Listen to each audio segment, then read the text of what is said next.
Bismillahirrahmanirrahim. Assalamualaikum warahmatullahi wabarakatuh. Selamat sore dan salam sejahtera buat kita semua.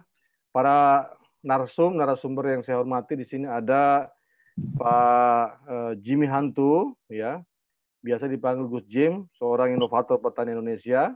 Kemudian ada Pak Akbar Abdul Qadir, adalah anggota Dewan Perwakilan Daerah periode 2019-2024. Ya. Di dalam acara kami Berdesa Talk yang merupakan kerjasama antara PSP3, Pusat Studi Pembangunan Pertanian dan Pedesaan, kemudian bersama petani Indonesia, kemudian Plasma Institute, Forum Wacana IPB, dan Sekolah Peternakan Rakyat. Alhamdulillah ini seri ketiga, seri pertama dan kedua juga mendapatkan antusias yang luar biasa karena kita lebih mengkaji mengenai isu-isu aktual terkait dengan kondisi yang ada akhir ini.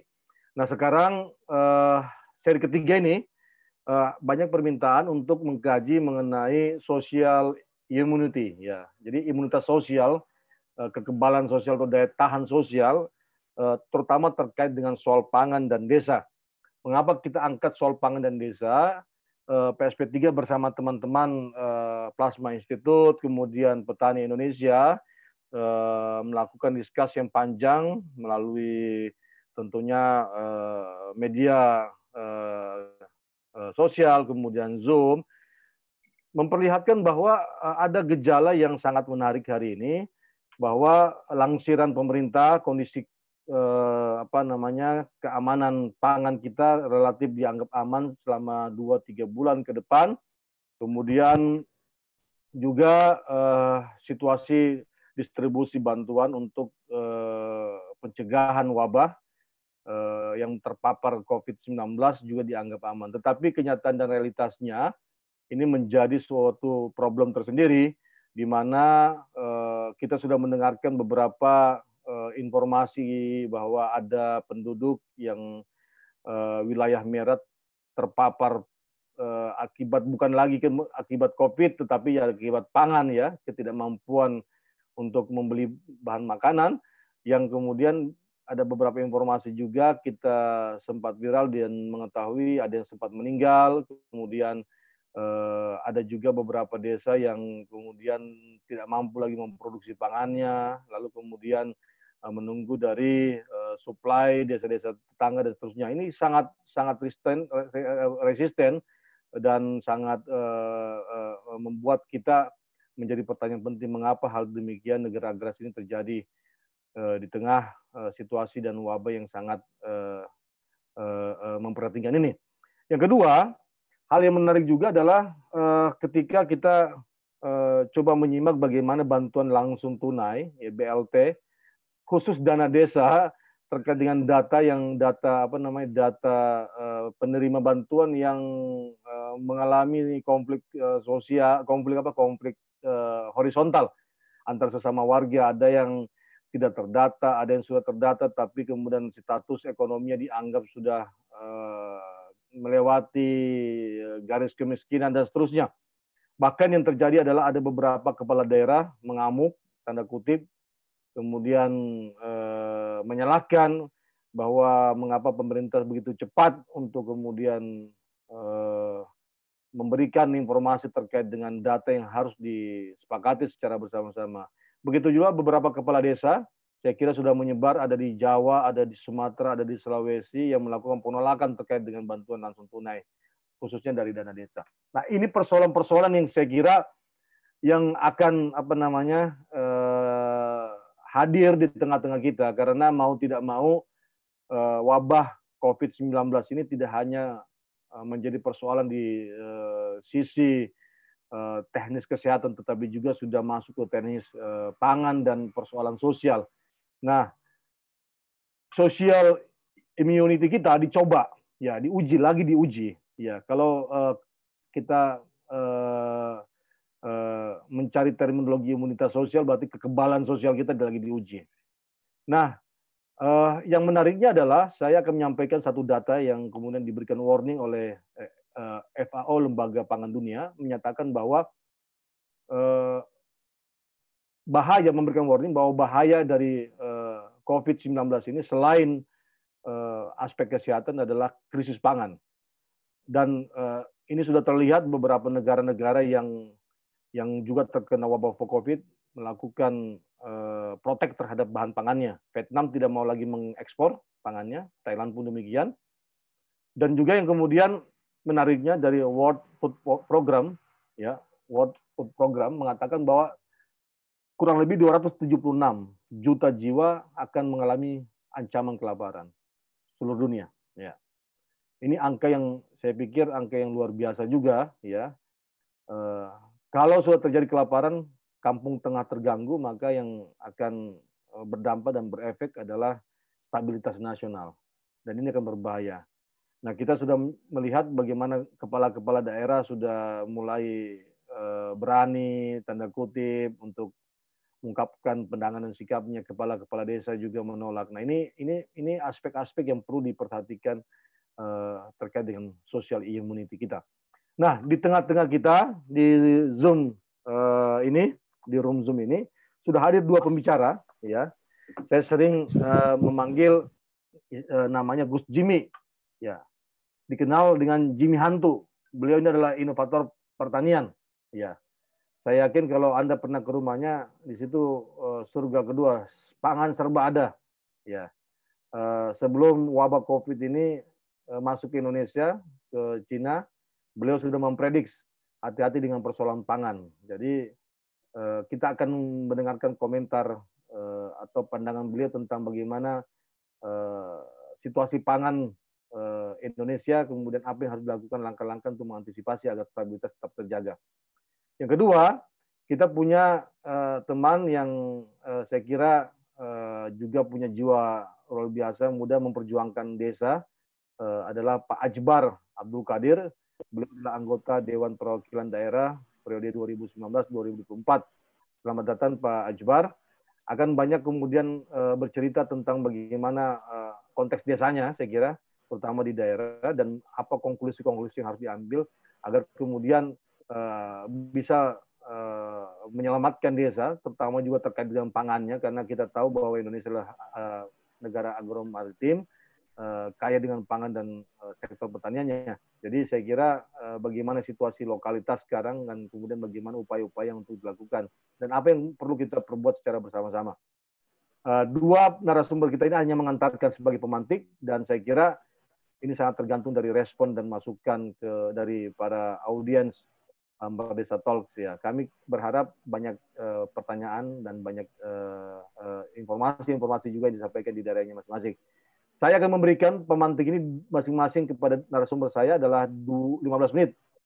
Pertama saya persilakan kepada Gus Jimmy, Jimmy Hantu, dan kedua adalah saya persilakan kepada Pak Ajbar. Saya utamakan pertama adalah Gus Jihan karena mungkin ada informasi yang terbaru yang ingin disampaikan terkait dengan kondisi pangan dan situasi kita saat ini. Waktu dan tempat saya persilakan, ya, kepada Gus Jihan atau Jimmy Hantu. Terima kasih. Selamat sore semuanya. Assalamualaikum warahmatullahi wabarakatuh. Warahmatullahi wabarakatuh. Saya mendengar dari ungkapan dari Dr. Sufiansyah.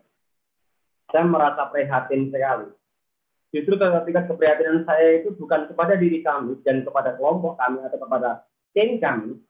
Saya merasa prihatin tadi justru adanya program Merdesa yang dibikin oleh Dr. Sufiansyah. Kita ini harusnya orang yang merdeka, bukan merdesa lagi harusnya. Kenapa?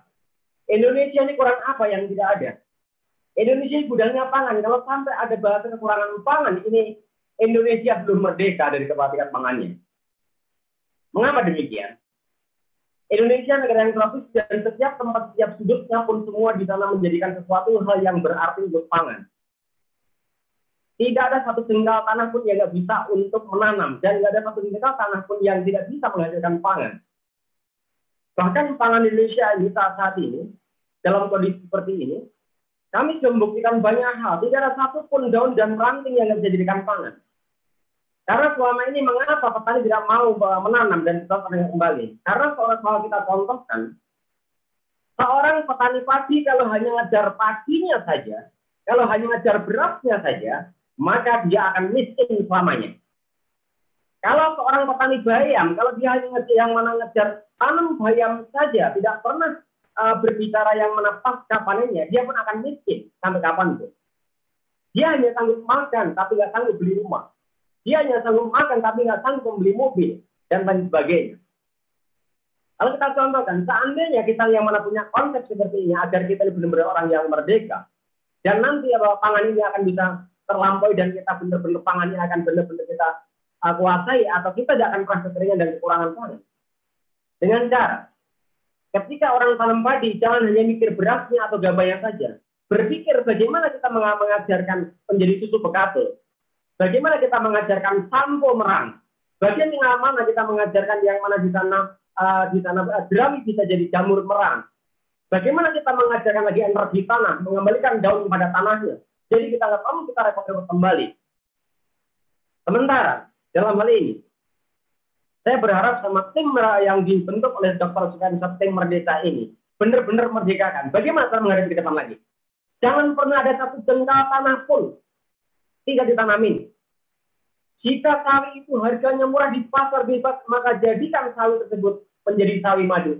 Dan kami sudah buat semuanya dari daun-daunan menjadi madu. Daun-daunan menjadi sampo, daun-daunan menjadi hand soap, daun-daunan menjadi yang mana dan menjadikan sabun cuci tangan dan sebagainya. Banyak hal, tidak ada satu yang terbuang. Dan kami produksi semuanya dalam hal itu. Seandainya izin murah dan mudah, maka sudah saatnya yang mana Indonesia ini berbicara BOMDes tadi, dijadikan benar-benar di sana kearifan lokal dan dijadikan itu semua produk tadi, produk BOMDes. Kita nggak akan pernah miskin kalau kita mampu dan mau. Persoalannya cuma satu hal. Mengapa kita lemah? Dikarenakan kita nggak pernah bisa persiapan dan kita nggak pernah mempersiapkan diri. Mengapa kita kalah? Dikarenakan kita selama ini melupakan diri tapi selalu mengingat orang lain.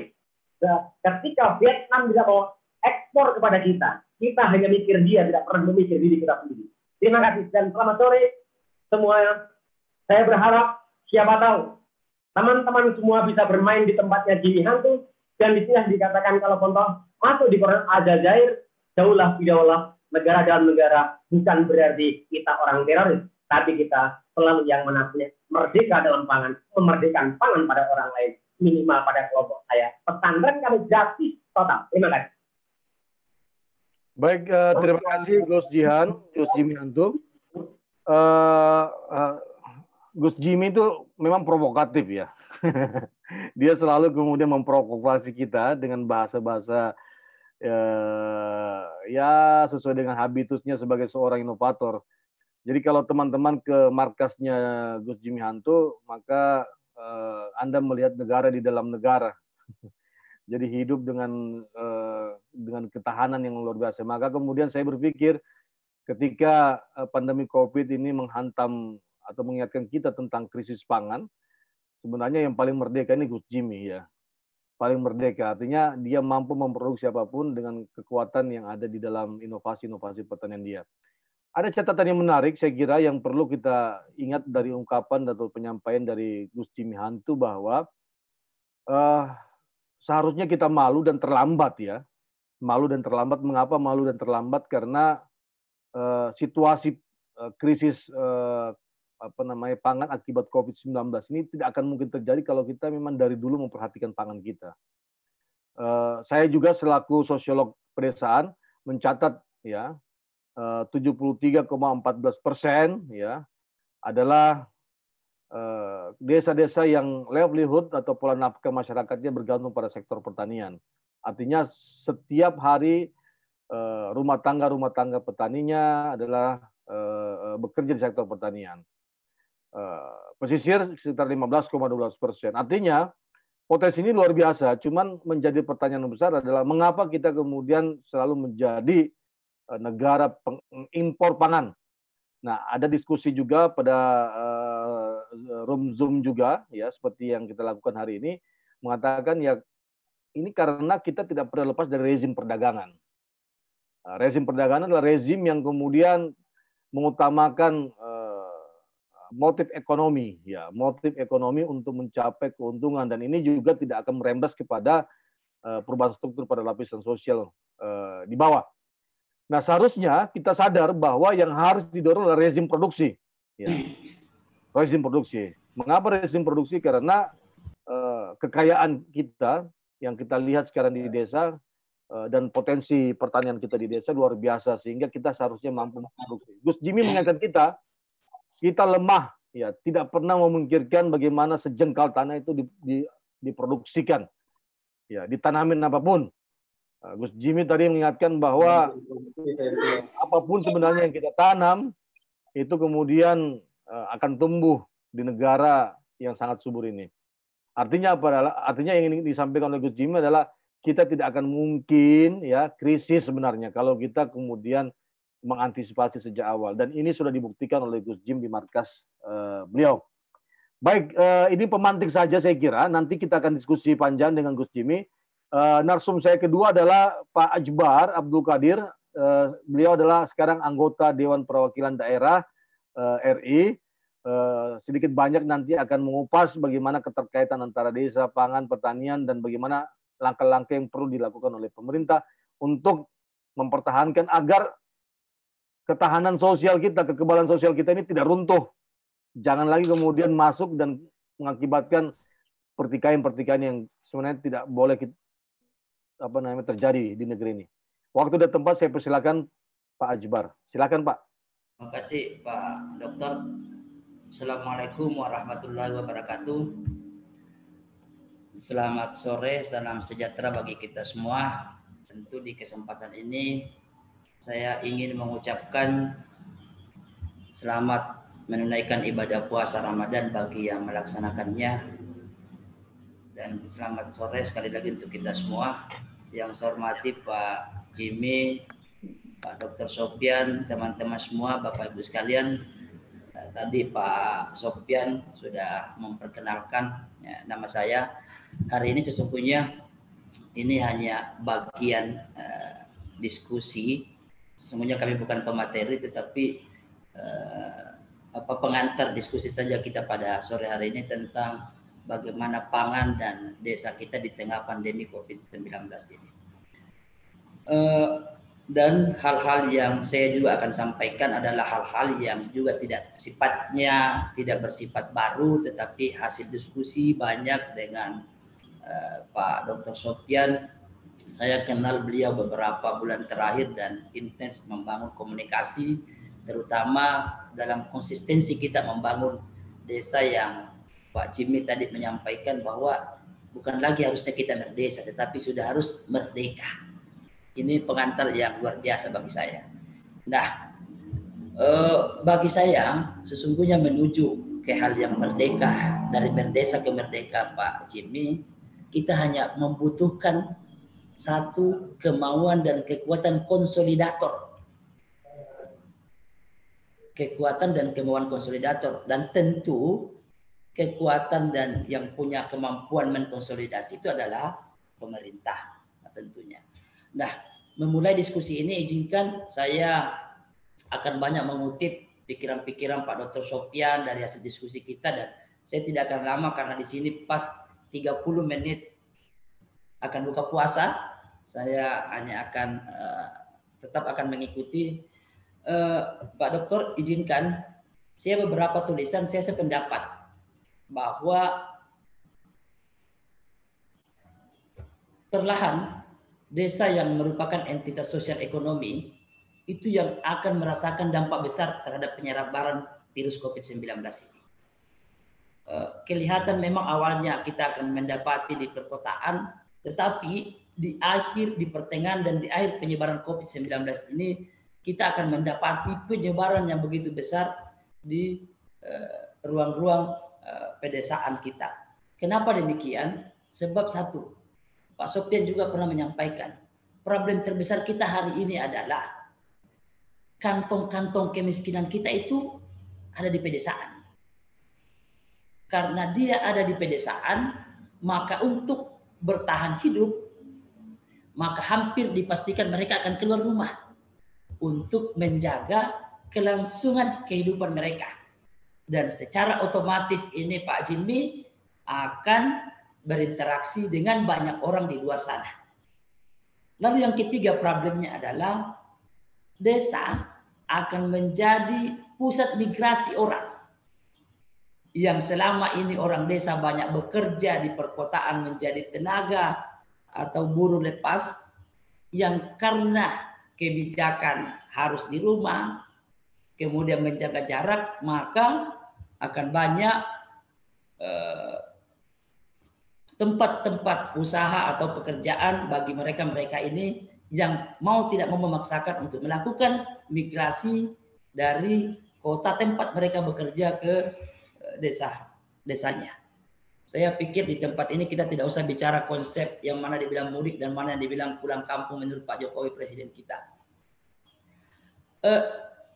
Lalu kalau ini tidak dikelola dengan baik akan berdampak besar terhadap bangsa kita. Nah, dalam situasi seperti ini, Pak Doktor, tantangan yang kita hadapi adalah satu, penyebaran COVID-19 ini cepat sekali. Yang kedua, fasilitas kesehatan di daerah amat minim. Jangankan di daerah, di perkotaan saja hari ini kita mendapati begitu susahnya APD. Lalu ketiga, terjadi pemutusan kerja yang sangat masif karena kebijakan yang saya maksud tadi di atas. Lalu yang keempat dan yang paling menakutkan, tadi disampaikan tadi oleh Dr. Sofyan, bahwa ke depan ini bagi saya 2-3 bulan dan pasca pandemi ini ketersediaan pangan bagi saya yang sangat penting dan tema diskusi saat ini sangat tepat kita bicarakan. Lalu solusi yang harus kita lakukan di tengah pandemi seperti ini. Bagi saya secara pribadi, Pak Doktor, musibah ini, kejadian ini sesungguhnya juga merupakan peluang konsolidasi bagi pengambil kebijakan di Republik ini. Ini mudah-mudahan ada hikmah di balik semua ini, sehingga mudah-mudahan secara serius ada konsolidasi yang benar dan mau dilakukan oleh pemerintah. Pak Doktor menyampaikan juga di beberapa tulisan, kebijakan Presiden dalam pengelolaan dana desa melalui padat karya tunai adalah kesempatan menangkap peluang dalam situasi saat ini. Kenapa saya katakan? Pertama adalah untuk menghadapi pandemi COVID-19 saat ini tidak ada jalan yang harus dilakukan dalam waktu jangka pendek adalah subsidi bantuan langsung tunai. Tetapi saya sampaikan harusnya bantuan atau BLT ini terpusat satu pintu. Tidak seperti hari ini. Kita dapat ada di, kalau tidak salah ada di Jawa Barat lah. Dua-dua tadi viral lagi di Sudan atau di mana di Subang kayaknya. Kepala desanya kemudian mencak-mencak lagi. Karena mekanisme penyaluran bantuan yang amat tidak profesional. Nah ini yang saya maksud. Harusnya satu pintu. Kita berharap dana desa itu tidak dikurangi menjadi bagian dari bantuan langsung tunai tadi itu. Padahal bagi saya dana desa ini harus disupport lebih besar lagi, bukan harus dikurangi. Itu yang kedua. Lalu yang ketiga, ironis Pak Doktor, ada pengurangan anggaran pada Kementerian Pertanian dan Kementerian Perikanan dan Kelautan yang bagi saya ini kekeliruan besar. Harusnya di tengah pandemi seperti ini kita support anggaran yang lebih besar ke sana. Kenapa harus disupport?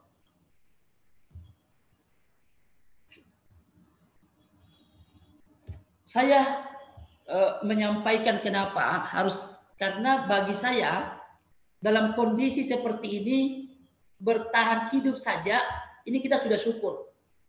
Iya, ini kita bertahan hidup saja, rakyat kita bertahan hidup kita sudah syukur ini.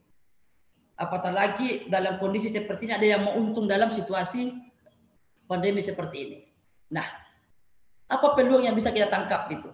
Yang pertama adalah sesuai kebijakan yang saya sampaikan tadi, dana desa harusnya diproyeksikan pada kepentingan produksi pangan. Pak Dokter tadi menyampaikan sekitar 70% lebih desa kita memiliki potensi agro dan 10% lebih desa kita memiliki potensi maritim. Kalau ini dikonsolidasi dengan baik pada kondisi saat ini, saya hakul yakin kita akan bisa keluar dari kekhawatiran kita. Kekhawatiran kita krisis pangan akan bisa dituntaskan lewat kebijakan ini. Nah, yang kedua adalah memanfaatkan seluruh potensi lahan pertanian kita. Pak Jimmy tadi menyampaikan, 1 jengkal pun dimanfaatkan lahan kosong kita di Republik ini.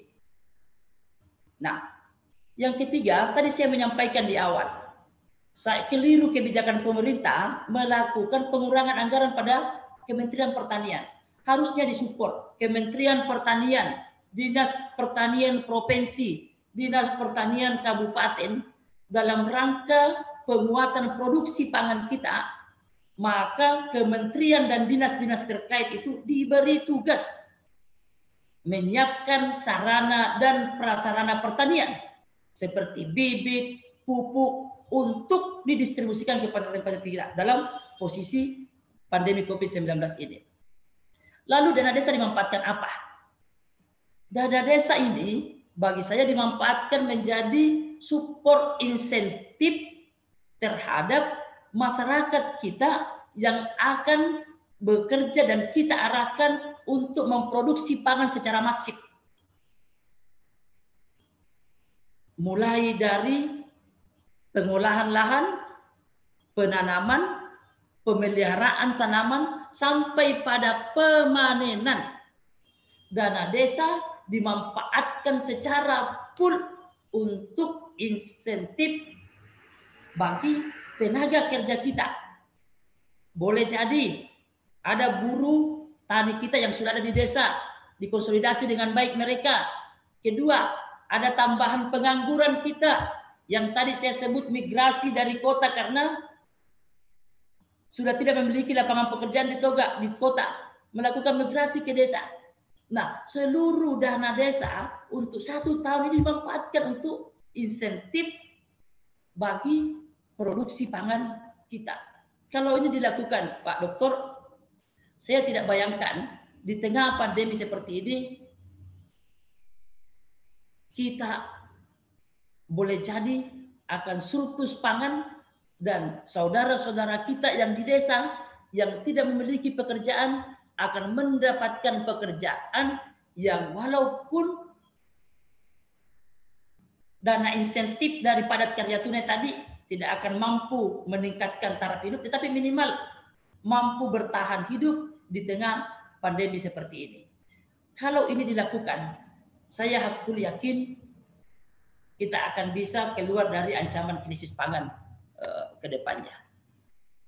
Untuk tentu bicara pasca panennya, bagaimana bisa kita keluar dari kemiskinan, nanti dipertajam di diskusi nantinya, bahwa seperti apa sesungguhnya tadi Pak Jimmy menyampaikan tidak hanya sekedar memenuhi kebutuhan rumah tangga, tetapi petani kita juga bisa beli rumah, bisa beli mobil, dan juga bisa yang lain-lainnya Pak Dokter. Saya pikir ini pengantar saya, kata kunci saya adalah bahwa di tengah pandemi COVID-19 ini dibutuhkan konsolidator yang hebat dan benar dan mau melakukan konsolidasi bagi seluruh petani kita di Republik kita ini. Saya pikir demikian Pak Dokter, terima kasih. Wassalamualaikum warahmatullahi wabarakatuh. Assalamualaikum warahmatullahi wabarakatuh. Terima kasih Pak Akbar. Nah, Ya, di Bogor lagi hujan nih. Mudah-mudahan suara saya masih kedengaran. Baik, Bapak Ibu sekalian, audiens Merdesa Talk, ya, kita sudah mendengarkan 2 narasumber kita sebagai pemantik. Intinya kalau kita tarik ke dalam social immunity, ya, bagaimana kekebalan sosial di tengah pandemi ini, nampaknya kemudian kedua narasumber kita sepakat bahwa positioningnya adalah saling terkait antara desa dan pangan. Ya. Artinya apa? Kalau ini kita tidak konsen melihatnya dengan baik, maka akan ada terjadi gejala, ya, di luar, ya, kehendak kita. Artinya kalau kita pakai teori imunitas, ya, di kesehatan, gejala ini sudah mulai nampak, ya.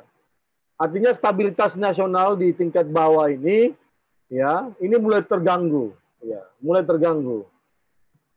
Berteriaknya kepala desa, berteriaknya kepala daerah, ada masyarakat yang tidak bisa makan, bahkan ada yang sudah menjadi korban karena tidak bisa memenuhi kebutuhan pangan, mengkonsumsi pangan selama 3 hari. Ini persoalan yang saya kira gejala-gejala sosial yang akan berbahaya kalau kita tidak antisipasi secara dini.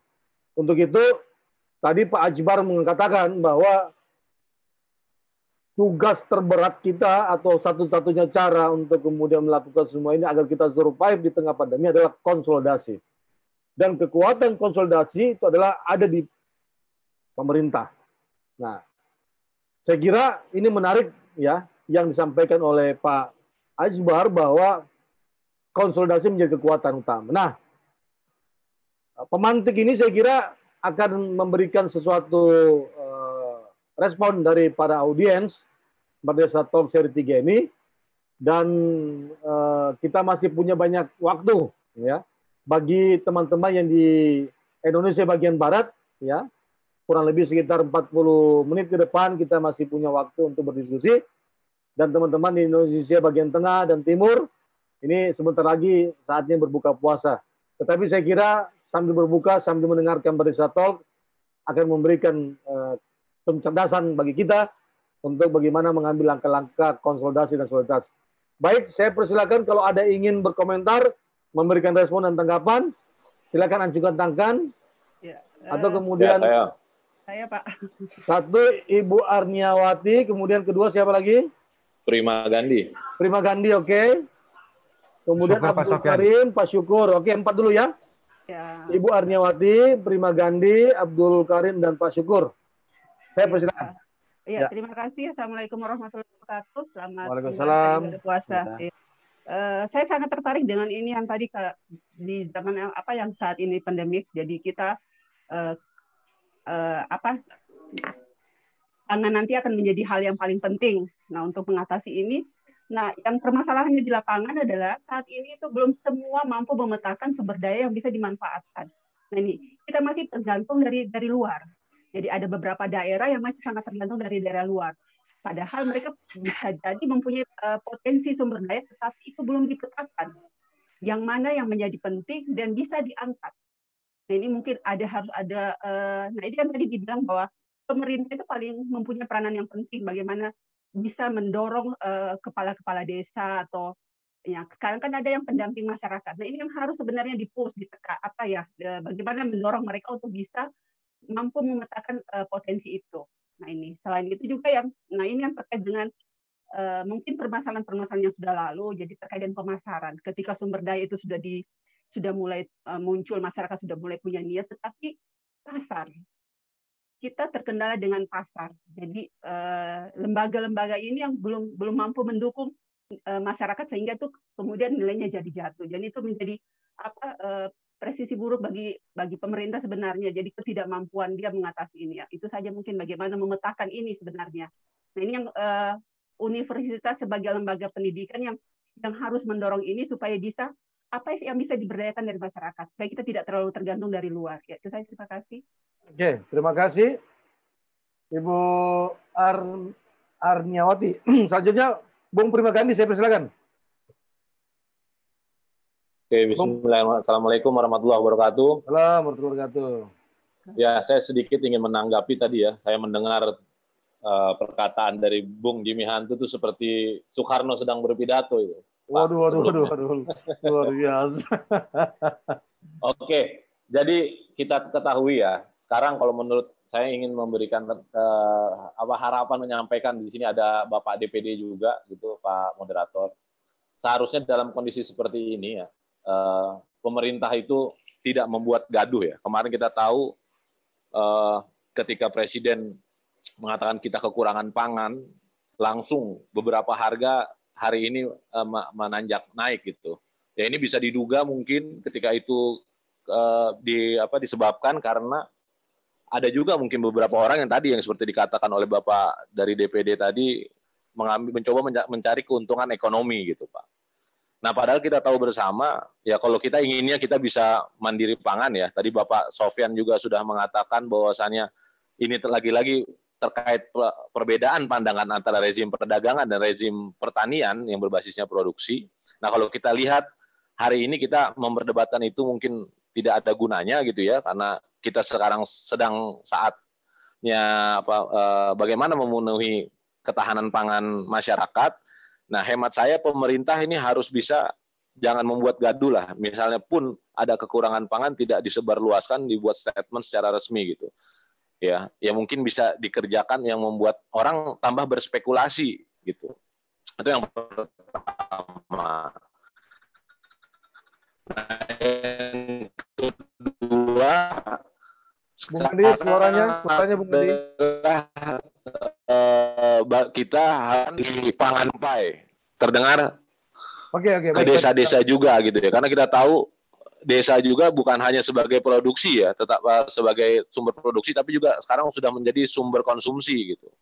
Nah, ini juga merupakan hal pandemi ini bisa kita jadikan sebagai ajang kita untuk kembali mengkonsumsi pangan-pangan pokok lokal gitu kalau menurut saya. Karena kalau tahu kita sekarang impor ini susah, kenapa impor ini susah? Negara-negara lain yang terkena pandemi juga menahan stok pangannya untuk kebutuhan dalam negeri. Nah, ini gerakan untuk kita lagi menanam dan juga untuk mengkonsumsi makanan lokal, ini juga harus kita galakan kembali. Nah, mungkin itu saja Pak Dr. Sopyan sebagai moderator. Terima kasih. Assalamualaikum warahmatullahi wabarakatuh. Waalaikumsalam. Terima kasih Bung Prima Gandhi. Tadi ada lagi siapa? Syukur Pak Syukur ya. Dan tadi Pak Abdul Karim. Ya, silakan Pak Syukur. Baik, terima kasih. Bismillahirrahmanirrahim. Assalamualaikum warahmatullahi wabarakatuh. Warahmatullahi wabarakatuh. Selamat sore menjelang malam buat teman-teman semua. Sedikit dari saya kira kita patut berterima kasih dengan kehadiran COVID ini, karena ini menyadarkan kita bahwa betapa pangan kita di Indonesia ini sangat memprihatinkan.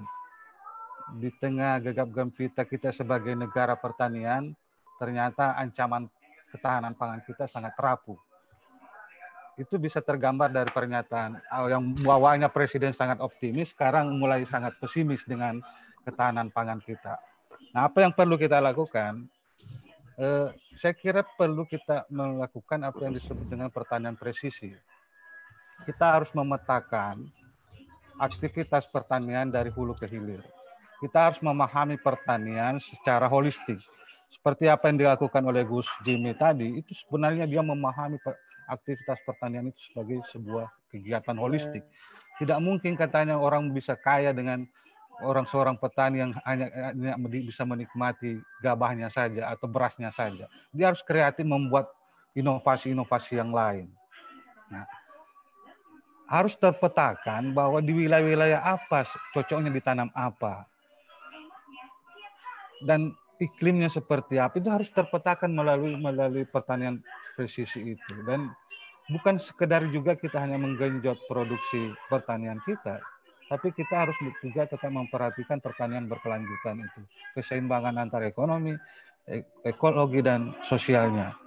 Nah, pemanfaatan big data sekarang ini menjadi sangat penting dalam pertanian presisi. Berapa sih kebutuhan makan orang Indonesia?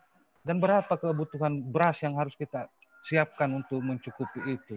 Sehingga dengan mengetahui data itu, kita bisa mendapatkan layak tidak kita mengimpor atau mengekspor beras. Kita harus mendahulukan ketercukupan pangan dalam negeri dulu, baru kita melakukan kegiatan ekspor. Nah, naib bagi negara ini biasanya karena tidak ada pemetaan secara baik terhadap kondisi pertanian kita. Ketika misalnya terjadi boom coklat di Sulawesi Selatan, ramai-ramai petani beralih menanam coklat. Semua tanaman-tanaman tembakau di beberapa wilayah itu ditebangkan dan mereka menanam coklat. Akhirnya apa yang terjadi beberapa tahun kemudian, mereka tidak sukses pertanian coklatnya karena memang struktur tanahnya tidak cocok dengan coklat itu. Nah, itu yang saya maksud bahwa betapa pertanian presisi pada konteks hari ini menjadi sangat penting, apalagi supaya pertanian kita tidak semakin ketinggalan. Saya kira Bung Sofyan ini sangat ahli di dalam mengenai pertanian presisi, menghasilkan data-data sekaitan dengan pertanian ini. Kemudian saya kira kita perlulah menghasilkan satu tiap kabupaten orang-orang seperti Gus Jimmy ini. Naib bagi negara ini tidak mampu menghasilkan orang-orang seperti Gus Jimmy ini. Kalau kita mampu menghadirkan satu setiap kabupaten orang-orang seperti Gus Jimmy, selesai persoalan ketahanan pangan di negara kita. Iya. Selesai. Iya. Dan kita punya potensi untuk itu. Daripada dana apa namanya itu yang kartu prakerja itu. Jadi kita pakai melatih beberapa step sebenarnya kita mau untuk sampai menghasilkan orang-orang seperti Gus Jimmy ini. Berapa step pelatihan yang harus kita lakukan? Saya kira bisa itu. Selesai persoalan ketahanan pangan kita ini, Pak. Iya. Saya kira itu saja Pak saya akan kasihkan. Baik, iya. Di Makassar. Baik, terima kasih Pak Dr. Syukur. Ini kritis ini yang terakhir ini. Seharusnya dana pelatihan online itu dialihkan untuk mencetak orang-orang seperti Gus Jim. Baik, ya, nanti saya bahas sedikit. Yang terakhir nanti ada pertanyaan dari siapa tadi? Abdul Karim, silakan. Ya.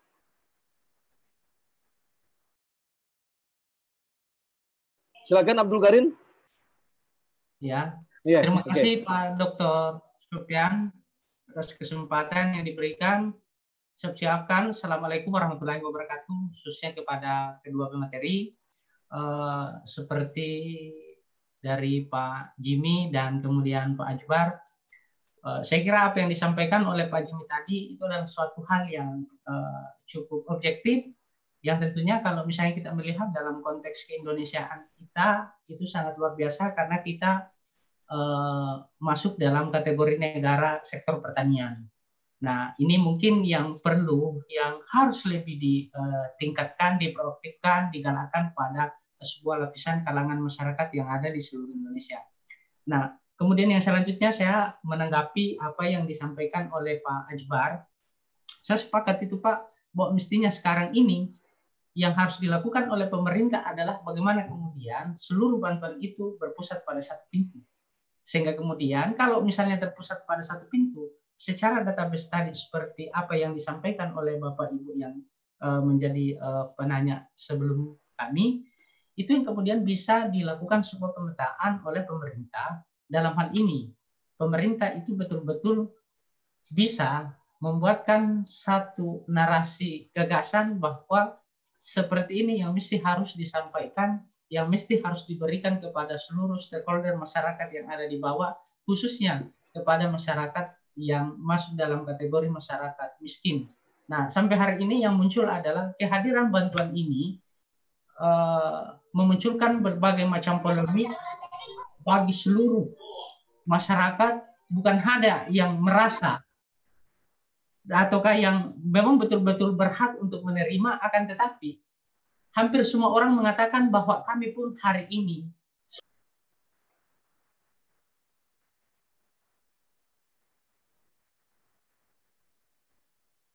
suaranya? Mohon maaf suaranya? Iya. Oke. Sudah? Ya, Oke. oke. Nah, saya juga sepakat apa yang disampaikan oleh Ibu Asniawati tadi bahwa semestinya pemerintah ini melibatkan seluruh berbagai macam potensi-potensi yang memang punya kelayakan dalam rangka untuk menjaga ataukah pencegahan penyebaran COVID-19 ini. Kalau misalnya hari ini satu yang menjadi kekhawatiran kita adalah krisis pangan. Kenapa tidak? Semua perguruan tinggi, semua elemen-elemen yang memang punya kompetensi untuk memberikan pandangan-pandangan ataukah memberikan pemikiran-pemikiran itu mesti harus lebih ditingkatkan ataukah lebih dimasifkan proaktifannya.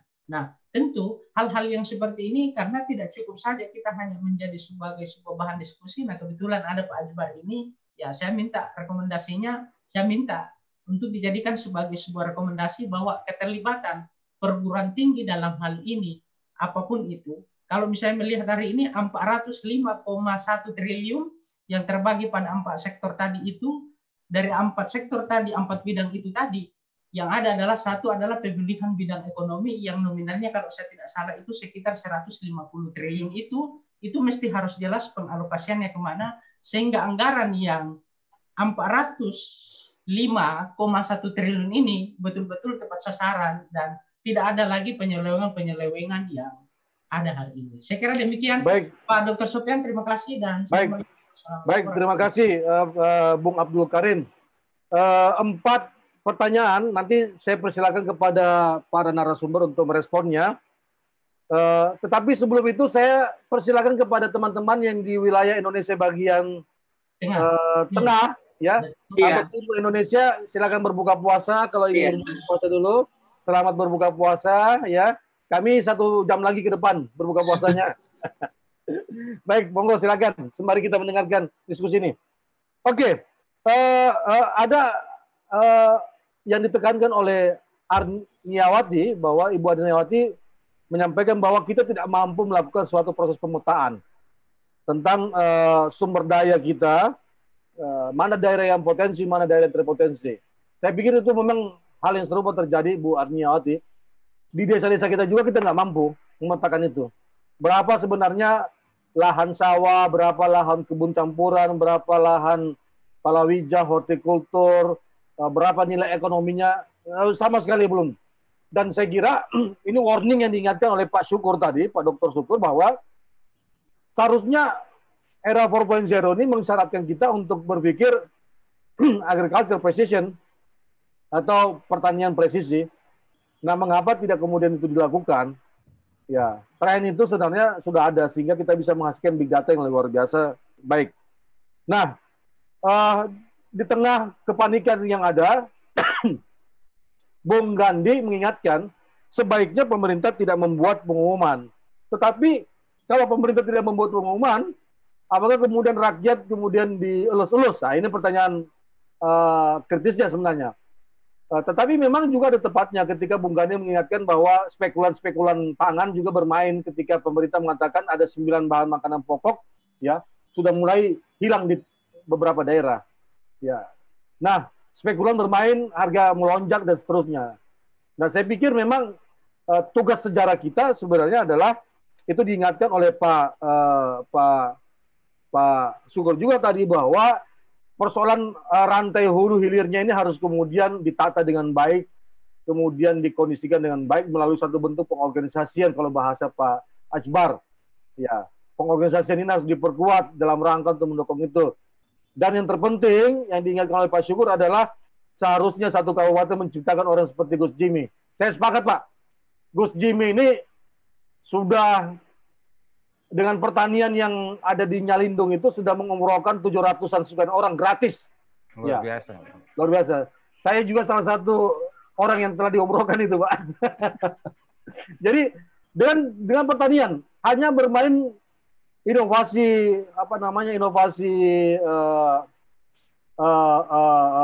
pupuk organiknya.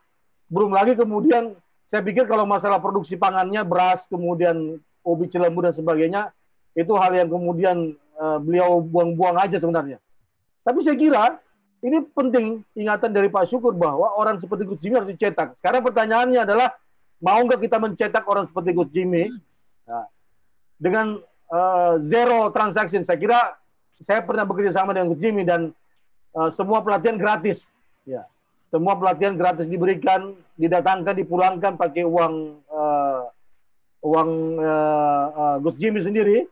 Ya, itu bisa dilakukan. Nah, ini sangat berbeda jauh ketika kemudian ada program yang dicanangkan oleh pemerintah tentang prakerja, tapi kemudian mengeluarkan uang triliunan rupiah. Yang ini saya kira memang sesuatu yang perlu dikritis secara bersama-sama. Baik, 4 penanya telah memberikan responnya. Saya persilakan kepada Pak Akbar. Ya. Pak Akbar sudah buka, Pak Akbar? Sedikit lagi, 5 menit. Oh, sedikit lagi 5 menit. Ya. Silakan Pak Akbar, kemudian nanti Gus Jimmy. Silakan, Pak. Ya. Terima kasih, Pak Dokter. Sekali-sekali saya diajak dong ke kediamannya Pak Gus Jimmy. Saya ingin mudah-mudahan pandemi COVID segera berlalu ini. Boleh. Bisa. Ya, Bu Arniawati tadi saya pikir tadi masukan Ibu Arniawati sesungguhnya terjawab dari Pak Dr. Syukur tadi, bahwa itulah betapa penting kehadiran pertanian presisi. Saya pikir Pak Dr. Sopian, Pak Syukur ahlinya semua ini data presisi ini, karena di sanalah pusat data seluruh potensi kita ada, bukan hanya sekedar potensi. Pak Dr. Sopian ini pernah kami undang ke kantor untuk bicara kelembagaan Bundes. Iya, kami sangat berterima kasih sama Pak Dr. Sopian kehadiran beliau bisa mencerahkan pikiran teman-teman bahwa BUMDes itu harus hadir sebagai konsolidator ekonomi desa. Iya, ini kan selama ini kita anggap BUMDes itu menjadi pesaing ekonomi baru di desa, padahal harusnya menjadi konsolidator ekonomi baru di desa. Nah, kira-kira begitu Bu Arnewati terhadap bagaimana cara memetakan potensi desa. Pak Dokter, saya pengalaman. Reses pertama saya setelah saya dilantik di DPD. Saya kemudian bertemu seluruh kepala desa yang ada di dapil saya di Sulawesi Barat. 15 titik seluruh kepala desa saya kumpulkan masing-masing dapil itu. Maka pada satu kesempatan ada kepala desa yang kemudian bertanya, karena saat itu saya dalam pengawasan penggunaan dana desa. Lalu ada kepala desa yang bertanya, Pak Akbar, katanya dana desa itu tidak bisa dipakai untuk beli lahan. Saya bilang karena hadir hari itu adalah Korprop, saya bilang Pak Korprop, siapa yang bilang kalau dana desa tidak bisa beli lahan? Dimungkinkan selama itu untuk kepentingan masyarakat miskin kita. Lalu saya tanya, Pak Desa mau belanja apa? Saya bilang saya mau beli lahan untuk membangun fasilitas embung dalam rangka mengairi areal persawahan sekitar 300 hektar yang selama ini bersumber dari tada hujan. Lalu kemudian saya tanya, Pak Desa sudah punya data enggak? Yang punya lahan 300 hektar itu siapa? Ternyata Ibu Arniwati, Pak Desa tidak memiliki. Padahal kalau desa memiliki data presesi, jangankan lahan potensi, pemilih lahan pun bisa kita tahu. Boleh jadi kenapa dana desa tidak bisa masuk pada wilayah pembelian lahan di desa itu? Karena boleh jadi lahan sebagian lahan dari 300 itu, saya bilang boleh jadi ada miliknya Pak Bupati, ada miliknya kepala dinas, ada miliknya orang kaya. Sehingga memang tidak dibenarkan untuk beli lahan dalam rangka proses irigasi ke kawasan itu. Kenapa? Karena lahan itu bukan lahannya orang miskin, lahannya orang kaya jadinya. Sehingga menurut saya Pak Dr. Syukur menyampaikan kehadiran data presesi amat dibutuhkan Republik kita hari ini. Tetapi saya tidak tahu kenapa sebagian pengambil kebijakan ini takut kehadiran data presesi yang dipelopori oleh Pak Dr. Sopyan ini. Insya Allah Pak Dokter, saya yang terus mengkampanyekan ke daerah ini. Saya setelah pandemi saya undang Pak Dokter, ketemu Pak Bupati, ketemu Gubernur, paparkan apa kelebihan dari data presesi yang kita dapatkan dengan anggaran yang amat tidak besar. Kecil sekali anggarannya. Dan kita bisa mendapatkan data yang begitu akurat.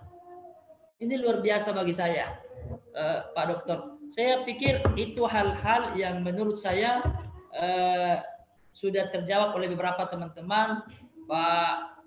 Pak Gandhi tadi, Pak Prima Gandhi, saya pikir ini kesempatan yang amat baik untuk kemudian bagaimana bisa desa tidak hanya sekedar menjadi pusat produksi, tetapi juga bisa menjadi pusat konsumsi bagi pangan-pangan lokal kita. Saya pikir itu Pak Dokter, sambil saya ingin berbuka karena sudah azan, saya mengucapkan selamat berbuka puasa. Pak Dokter Muhammad Syukur pasti berbuka juga untuk daerah Makassar. Teman-teman yang lain saya pikir itu yang bisa saya sampaikan. Insya Allah Pak, siapa tadi? Adinda Pak Abdul Karim, saya akan terus mengupayakan bagaimana keterlibatan kampus untuk bisa berkontribusi secara serius kepada pemerintah kita. Tidak hanya sekedar laporan yang menyenangkan pengambil kebijakan, tetapi kampus harus berada pada lembaga independen yang bisa memberikan kontribusi pemikiran yang secara komprehensif menyeluruh terhadap kebijakan-kebijakan pemerintah kita ke depan.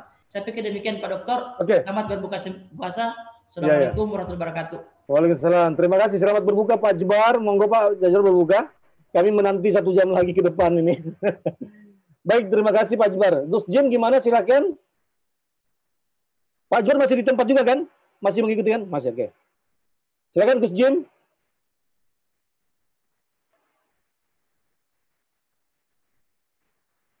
Suaranya Gus Jim, suara. Suaranya.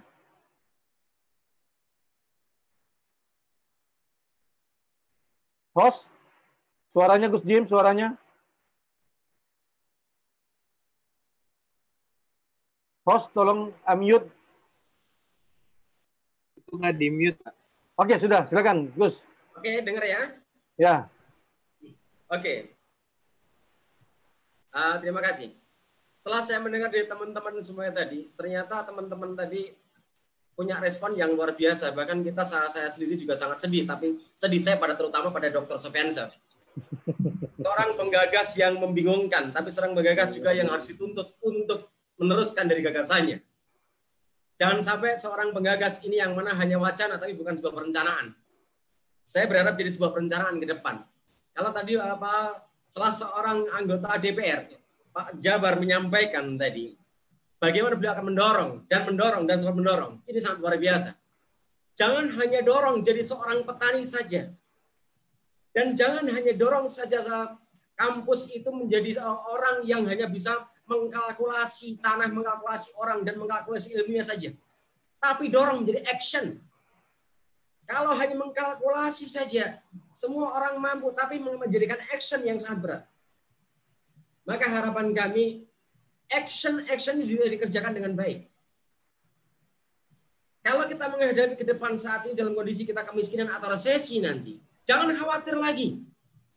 Kenapa? Karena kekhawatiran tadi justru menurunkan imunitas kita bersama. Kekhawatiran ini menghancurkan kita bersama. Kemarin saya buktikan, kalau kita kekurangan daging, maka kita bisa bikin rendang dari bonggol pisang. Kalau kita kekurangan beras, maka kita bisa bikin yang mana beras itu dari bonggol pisang. Kalau kita kekurangan yang mana abon, kita ambil abon dari bonggol pisang. Kekurangan kare, kita ambil dari batang pisang. Semua masih bisa dimakan. Prinsip dasar hidup kami, selama kerbau itu masih mau makan, berarti kita adalah enak untuk kita. Selama kambing itu masih mau makan, tandanya kita bisa makan juga apa yang dimakan oleh kambing.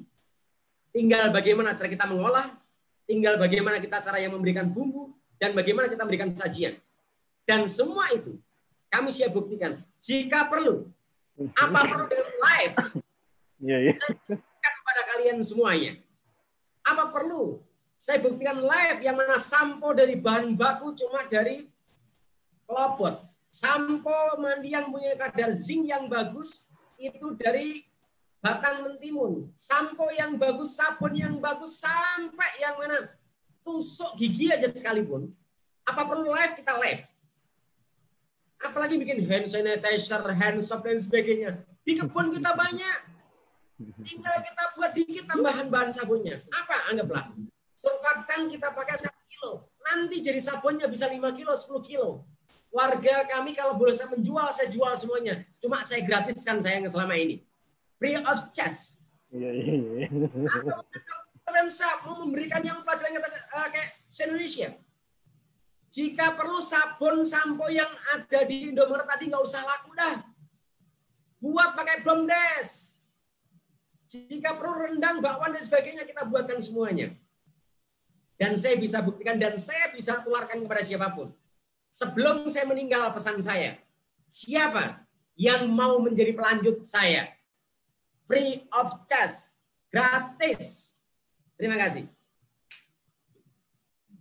Baik, terima kasih Gus Jim. Ini Gus Jim itu bahasanya provokator, jadi teman-teman harus terprovokasi nih. Kalau tidak terprovokasi, beliau biasanya melempem. saya sudah berkawan sama Gus Jim ini sudah 3 tahun kurang lebih, jadi paham sekali karakternya beliau. Jadi begini teman-teman sekalian, apa yang disampaikan oleh Gus Jim tadi tepat benarnya. Saya kira persoalan kita adalah persoalan di inovasinya yang agak kurang, ya. Persoalan di inovasi agak kurang yang tidak mampu kemudian kita kelola dengan baik. Ya. Kalau saya pergi ke rumah Gus Jim, setiap saya ke rumahnya, setelah 2 hari, 3 hari, atau seminggu, sudah ada perubahan. Ya, bagi Gus Jim adalah kalau tidak berubah bukan manusia gitu. Manusia itu perlu perubahan. Jadi luar biasa juga gitu. Nah, saya kira ajakan Gus Jim menarik bahwa jangan dulu meninggal Gus. Yang penting Gus nggak terpapar COVID kan. Ya, saya kira ajakan Gus Jim menarik sekali bahwa mencetak seperti orang-orang dia di tanah air sebagaimana ajakan dari Pak Syukur tadi, itu penting. Tidak perlu kita keluarin uang sampai puluhan triliun untuk mencetak orang-orang seperti Gus Jimmy ini. Karena Gus Jimmy saya pernah juga lakukan bersama-sama beliau, ya. Tapi memang mencetak orang seperti Gus Jimmy harus mencetak orang yang punya daya tarung, ya, ketangguhan yang kuat untuk kemudian diuji coba di lapangan. Karena kalau tidak tangguh, ya akan terpapar juga dengan situasi dan kondisi yang ada. Baik teman-teman sekalian, Pak Ajbad dan Gus Jim telah menjelaskan atau merespon pertanyaan-pertanyaan teman-teman. Saya kira kalau ada pertanyaan lanjutan kita masih punya waktu tersisa sekitar kurang lebih 20 menit lah. Masih ada sekitar 20 menit. Saya persilakan, ada yang ingin berkomentar? Aldino silakan. Siapa lagi? Pak Sofyan, itu di kolom chat ada beberapa pertanyaan yang mungkin bisa terjawab. Oke. Nanti saya respon dengan pertanyaan, saya sampaikan kepada teman-teman sekalian. Ya. Baik, ada lagi yang lain? Selain Aldino, saya persilakan, ada lagi?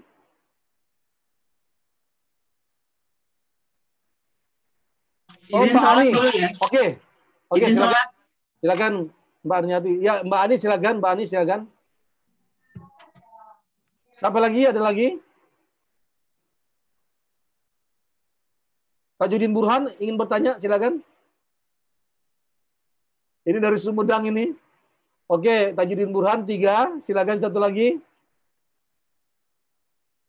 Ada yang ingin bertanya, silakan. Siapa, Pak? Siapa, Pak? Yang bertanya lagi siapa? Aldino, kemudian tadi Mbak Rohani, kemudian Pak Tajudin Burhan. Ada lagi yang lain? Satu lagi? Baik, saya persilakan dulu kepada Aldino sembari menunggu yang akan bertanya.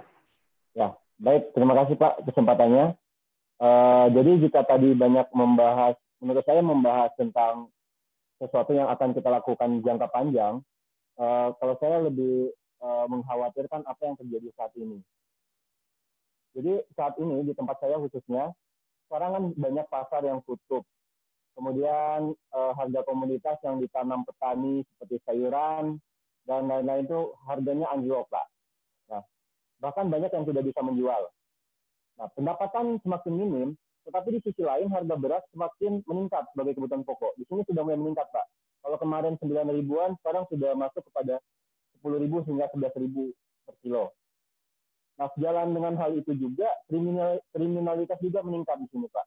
Jadi, bahkan pisang, hewan ternak, ayam yang dilepas itu banyak yang hilang. Bahkan yang kemarin menjadi lucu adalah ada kasus pencurian yang beras juga ikut hilang. Jadi ada yang mencuri beras seperti itu di rumah warga gitu. Nah, yang saya takutkan ini adalah ini hal-hal seperti ini terjadi semakin parah. Mungkin bisa penjarahan atau apa nanti. Dan saya pesimis, Pak. Apakah ada strategi untuk mengantisipasi krisis pangan atau melonjaknya harga kebutuhan pokok ini? Karena mengingat juga beberapa negara tempat kita impor pangan berhenti melakukan ekspor. Nah, karena menurut saya untuk hal yang jangka pendek ini, yang strateginya itu tadi impor. Karena kalau kita meningkatkan produktivitas, ya kalau kita tanam sekarang, ya berapa bulan lagi kita akan panen, sedangkan mulai ada timbul masalah itu saat ini ibaratnya. Sedangkan negara kita ini ketika keadaan baik-baik saja, maksudnya sebelum ada COVID, memang perihal pangan ini sudah sering menjadi masalah, sering terjadi krisis. Apalagi dengan keadaan yang sulit seperti ini.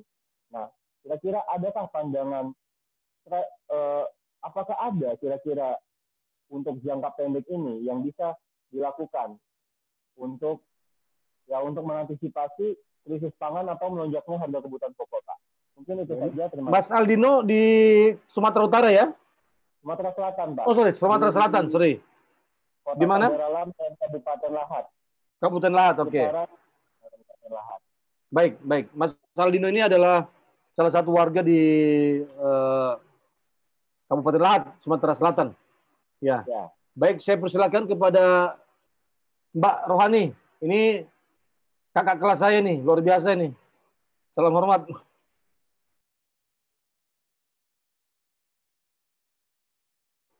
Sorry, host, mute, unmute, bentar, unmute, host. Oke, terima kasih Bang Sofyan, teman seperjuangan selama S2, tapi beda nasib. Semoga kita semua senantiasa sehat. Saya tergelitik dan selalu ikut bersemangat kalau ada Bang Jimmy. Jadi saya pernah juga mengikuti kuliah umum beliau gitu. Waktu itu juga inisiatornya salah satunya Bang Sofyan gitu. Saya sepakat gitu. Karena orang-orang kayak Bang Jimmy, tapi cloning nggak boleh sih ya. Ya, saya menyoroti beberapa karena ide-ide teman-teman itu, dan saya Bang Sofyan terus terang mencatat beberapa poin penting dari diskusi kita hari ini juga. Apa bisa ya ini ditindaklanjuti semacam rekomendasi pada pemerintah atau pihak yang berwenang, karena ide-idenya bagus juga gitu. Kalau selama ini tentang imunitas sosial, di level mikro saya lihat gerakan-gerakan itu sudah mulai terus masif ya, tetapi skalanya masih kecil gitu. Nah, kemudian kalau skala bisa besar, manakala ada reorientasi penggunaan anggaran misalnya. Saya sepakat misalnya dengan pendapat Pak Dewan tadi. Cuman yang jadi masalah itu kayak penggunaan dana desa itu kan sebenarnya sudah melalui tahapan-tahapan dan tentunya melalui musrenbang. Bisakah misalnya relokasi penggunaan dana desa itu dilakukan? Tentu ini perlu juga dasar aturan, karena selama ini desa juga agak ketakutan gitu menggunakan dana itu, makanya kan banyak desa yang akhirnya menggunakan dana desa itu untuk fisik misalnya. Dan saya sepakat sebenarnya kalau orientasi kita sekarang ini lebih pas kalau itu diarahkan ke penyediaan pangan. Kalau istilahnya Bang Syukur tadi ya presisi pangan ya. Maksudnya pendekatannya dari hulu sampai hilir seperti best practice yang diterapkan oleh Bang Jimmy misalnya. Itu yang perlu supaya di tataran grassroots itu tidak menjadi kebingungan dan ketakutan, karena banyak juga desa-desa kayak kasus tempat desa saya KKN itu juga banyak kades-kades yang akhirnya masuk bui karena penggunaan anggaran desa yang dinilai menyimpang gitu misalnya gitu. Dan saya sepakat sekali lagi bahwa sekarang ini kan banyak anggaran, termasuk mungkin Bang Sofyan juga ada di institusi Bang Sofyan, pemangkasan dana-dana riset untuk penanganan COVID ini. Dan yang lebih perlu memang kepedulian kita semua untuk bisa mengawal itu semua gitu. Karena banyak juga atau indikasinya malah ditakutkan nanti penyelewengan dana yang harusnya digunakan untuk peruntukannya menjadi untuk yang lain gitu. Itu Bang Sofyan. Jadi saya pikir memang ini harus diperlukan istilahnya konsolidasi ya kalau Pak Dewan. Kalau kita ya sinergi semua pihak, karena nggak bisa jalan sendiri-sendiri. Nah, tapi ini masih PR kita Bang Sofyan, tadi tergelitik dengan Bang Jimmy juga, itu sedapat mungkin perguruan tinggi tidak hanya melahirkan wacana itu. Kita dinilai kurang action, dan itu saya sepakat, dan itu PR kita semua Bang Sofyan gitu. Jadi saya terus terang suka sekali dengan diskusi hari ini, mudah-mudahan ada kesempatan lain lagi untuk seri 4, seri 5 dan sebagainya gitu. Terima kasih teman-teman dan top substansinya. Terima kasih. Terima kasih Mbak Rohani. Ada lagi yang lain, saya persilakan. Tadi Kang Tajudin Burhan mana nih? Kang Tajudin Burhan. Oh, kurang kayaknya jaringan ya. Baik, ada lagi yang lain? Saya persilakan kalau ada yang ingin bertanya satu orang. Oh, silakan Pak. Ya, Pak Mulyadin, silakan. Pak Mulyadin, monggo. Ya, Assalamualaikum warahmatullahi wabarakatuh. Selamat sore Pak Dr. Sofyan dan teman-teman semuanya. Terima kasih sudah ikut, sudah diberi kesempatan untuk hadir di sini.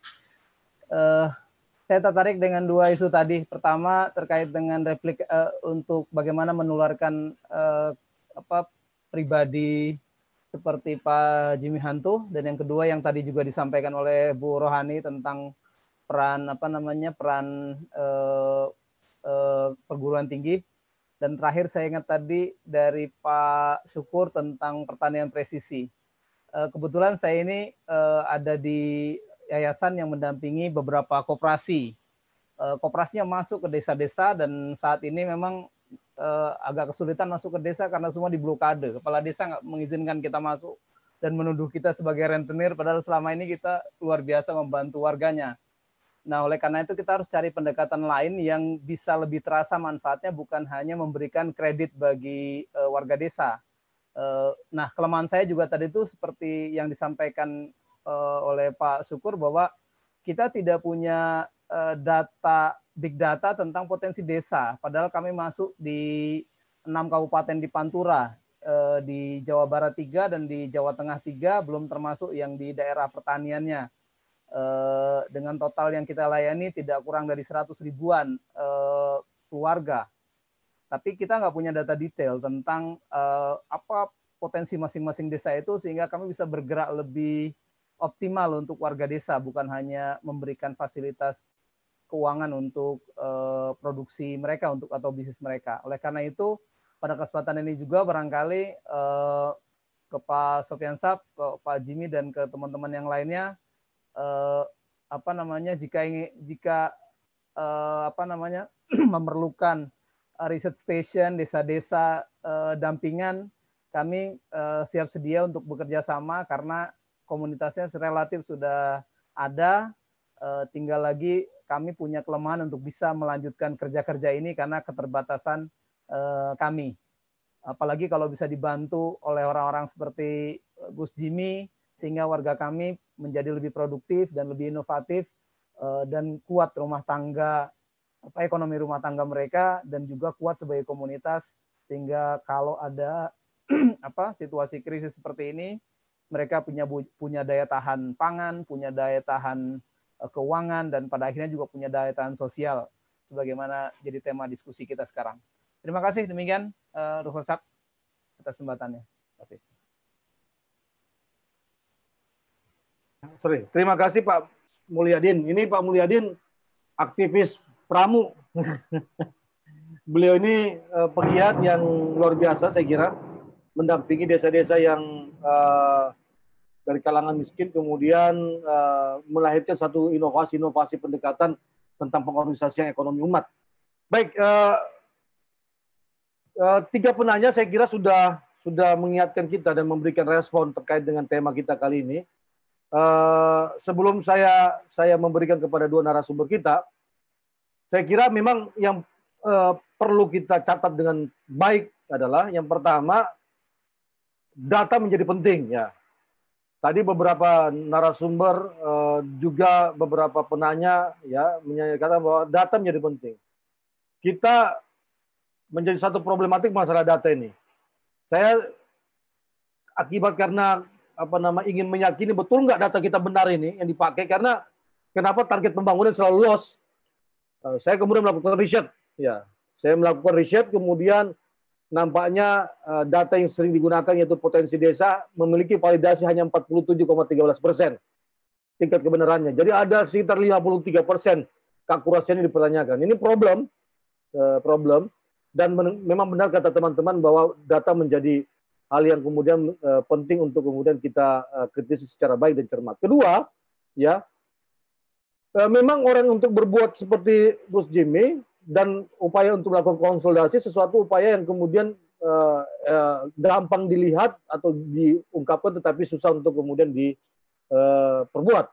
Tapi saya kira ikhtiar-ikhtiar ini telah dilakukan baik oleh Gus Jimmy maupun Pak Akbar dalam fungsinya berbeda, termasuk juga Mbak Ani sebagai pengajar, ya, dan saya juga sebagai pengajar.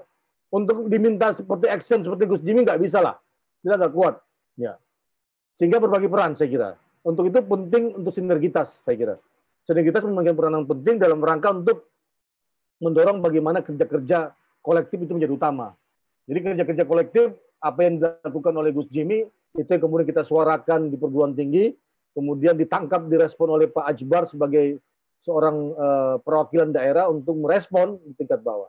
Nah ini hal yang terpenting untuk kemudian digarisbawahi. Nah, saya kemudian ingin menambahkan satu pertanyaan dari Ibu. Saya nggak tahu apakah Ibu atau ini adalah seorang Dida Suwarida. Oh, Ibu ya, seorang Ibu. Pertanyaannya begini. Tadi dari 3 pertanyaan, ada pertanyaan baru adalah, oh Ibu ya, ya mohon maaf Ibu Dida. Pertanyaannya adalah, apakah ada gugus kerja pada masa COVID ini soal marketing pangan desa? Terkait karena saat ini di mana-mana berlaku PSBB, ya memang kalau kita lihat tidak ada, memang tidak ada, jawabannya tidak ada, tapi mungkin akan ditambahkan oleh Pak Ajbar bagaimana kerangka untuk kemudian kembali mengikat agar pangan dan desa ini menjadi satu kesatuan yang utuh untuk kita bingkai dalam suatu bentuk gerakan yang lebih baik lagi. Baik, saya persilakan Pak Ajbar. Ya, makasih Pak Doktor. Saya langsung menanggapi 2 pertanyaan yang sama tadi, Adinda Aldino dan Ibu Rohani. Bapak Rohani. Bukan Ibu Dida yang lewat. Oh, Ibu Dida ya, Ibu Dida. Ini agak menarik. Itulah dari awal saya sampaikan bahwa pada kondisi seperti ini dibutuhkan kehadiran konsolidator yang baik di tengah-tengah pandemi ini. Coba bayangkan tadi, Adinda Aldino menyampaikan di daerahnya sayur hampir tidak terhargai lagi karena tidak ada pembeli. Di lain sisi beras melambung tinggi harganya karena metode jual beli kita selama ini amat konvensional. Nah, apa yang saya maksud butuh konsolidator yang baik? Kehadiran pemerintah mengkonsolidasi hal seperti ini dibutuhkan bagi daerah-daerah seperti daerah Aldino. Ibu Dida menyampaikan tadi, ada nggak gugus tugas yang bisa melakukan pemasaran pada kondisi COVID seperti ini? Memungkinkan. Apa itu? Pemerintah hadir mengkonsolidasi seluruh sulai-sulai milik kita di daerah itu. Saya pikir karena sekarang tren belanja online ini amat menjadi sesuatu yang trennya naik sekian persen itu karena kebijakan pemerintah yang tidak bisa kontak langsung sehingga belanja online menjadi amat tren dibandingkan sebelum COVID ini. Maka kehadiran konsolidator untuk meminta seluruh pemangku kebijakan, seluruh stakeholder, teman-teman yang berkecimpung pada usaha-usaha seperti itu tadi dikonsolidasi. Ayo, sayurnya teman-teman masukkan di Alfamart, di Alfamidi. Ayo, Bulog siapkan tempat untuk pembelian produksi pangan teman-teman di desa seperti itu. Kemudian Bulog memasarkan lewat online. Ini harusnya hadir konsolidator yang saya maksud tadi. Tetapi kan agak repot kita. Ada produksi sayur tetapi tidak terbeli karena cara memasarkan dan rakyat tidak bisa hadir langsung untuk membeli potensi-potensi seperti itu. Menurut saya ini menjadi penting kehadiran sekali lagi. Tadi Pak Dr. Sophia menyampaikan ada enggak yang gugus kerja seperti itu. Nah, menurut saya ini yang harus dikonsolidasi sekali lagi. Kalau ini terkonsolidasi, maka tetap harga produksi pangan kawan-kawan kita, saudara-saudara kita di desa bisa tetap terbeli, baik Bulog atau dikonsolidasi lembaga-lembaga pemasaran lainnya yang memungkinkan untuk bisa membeli semua itu. Nah, boleh jadi kalau kemudian juga diintervensi subsidi oleh pemerintah misalnya. Ini sekali lagi adalah bagian dari konsolidasi yang saya maksud tadi. Saya pikir itu yang sempat saya tangkap Pak Sofian. Yang lain tadi Ibu Rohani tadi saya tidak terlalu menangkap karena saya izin sholat seperti apa. Tetapi pada dasarnya Bu, kehadiran data kita dalam mengelola, mengambil atau memproyeksi kegiatan selanjutnya amatlah dibutuhkan. Sehingga jangankan data presisi Pak Syukur, data penerima BLT saja kita hari ini carut-marut. Data yang satu pintu katanya di Kementerian Sosial pun carut-marut. Sampai hari ini desa belum bisa menentukan siapa yang harus mendapatkan dana bantuan langsung tunai desa itu, karena harus memiliki perbandingan siapa penerima PKH, bantuan pangan non tunai, kemudian ada lagi sembako Kemensos, yang kesemuanya ini dari dana BLTDD tidak bisa menerima kalau sudah mendapatkan 3 bantuan tadi itu. Nah, sampai hari ini belum sampai ke tingkat desa. Apatah lagi kalau kita berharap data potensi, data pemilik, ini mudah-mudahan sekali lagi ini hikmah di balik COVID-19, mudah-mudahan terbuka hatinya pemerintah kita melakukan konsolidasi perencanaan yang tepat dengan sumber daya alam yang luar biasa melimpahnya bagi negeri kita ini. Di kampung saya, Pak Dokter, kadang orang bilang, kalau kami lagi KKN dulu, jangankan lempar batang ubi kayu. Andai bisa tulang manusia itu tumbuh, dilempar dengan tulang manusia pun akan tumbuh itu. Saking potensinya daerah kita ini, tanam apa saja. Ya Gus Jimmy ya, tanam apa saja bisa tumbuh. Jadi oleh sebab itu sisa dikonsolidasi dengan baik ini saya pikir. Saya pikir itu Pak Dokter. Saya mohon maaf, ini yang bisa saya sampaikan. Ya. Terima kasih. Terima kasih Pak Jbar. Saya persilakan Gus Jim ya. Unmute. Host. Cek. Oke, sip. Oke, terima kasih. Saya mendengar tanggapan dari semua teman, saya makin optimis lagi untuk masa depan ini. Dan saya sangat bangga dalam hal ini. Satu tips yang luar biasa, saya berharap ini diambil oleh teman-teman semuanya. Jika ke depan, atau mulai hari ini kita sudah melakukan bersama-sama, meskipun pandemi corona belum selesai juga, kalau contoh kita masih mau menanam, anggaplah tanaman yang paling cepat tumbuh dan paling cepat panen, anggaplah sawi atau lain sebagainya, dan semisalnya yang paling cepat panen, 15 hari, 10-20 hari panen. Kalau contoh kita tidak mau makan sayur mayur, paling tidak kita bisa jadikan madu sayur mayur dan kita bisa ekspor. Tinggal kita labeling. Apa labelnya? Misalkan bahan bakunya sawi, bahan bakunya kangkung yang usia cuma 20 hari panen, kita tambahkan dengan zat-zat yang lain, misalkan empon-empon dari Indonesia yang ada, kita masukkan lab, hasil lab itu jadi sebuah acuan, menjadi presisi. Mempresisikan lebih presisi lagi, itu nanti kita konsolidasikan dengan teman-teman yang lainnya.